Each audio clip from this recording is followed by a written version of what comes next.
तर बघा बरेच दिवस झाले माझ्या फ्रीजमध्ये गाजरं पडलेली होती आणि त्यातली 4-5 गाजरं चांगली निघाली. म्हणलं चला आता फेकून देण्याऐवजी काहीतरी यूज करूयात. तर मिक्सरमधून बारीक बारीक तुकडे केले आणि फिरून काढले आणि नंतर चपातीसाठी तवा ठेवलेला होता, त्याच्यावरती थोडंसं तूप टाकलं, ते गाजर मस्तपैकी परतून घेतलं आणि दूध गरम केलेलं होतं तर त्याच्यावरची साय घेतली मस्त, त्याच्यामध्ये थोडीशी साय वगैरे टाकली, थोडंसं दूध पण टाकलं आणि थोडंसं पाणी टाकून त्याला थोडंसं शिजवून घेतलं 5 मिनिटासाठी.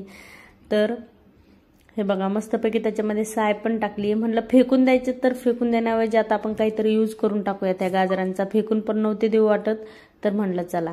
आणि त्याच्यामध्ये टेस्ट येण्यासाठी थोडीशी वेलची पूड पण टाकली होती मी. नंतर थोडीशी साखर टाकली आणि मस्तपैकी 5 मिनिटच फक्त झाकून ठेवला तर हा गाजराचा हलवा तयार झाला होता. आणि मयूला खायला दिला तर त्याला खूप आवडला गाजराचा हलवा. तर त्याला ड्रायफ्रुट्स आवडत नाही तरी पण मी थोडेसे टाकले, म्हणलं चला.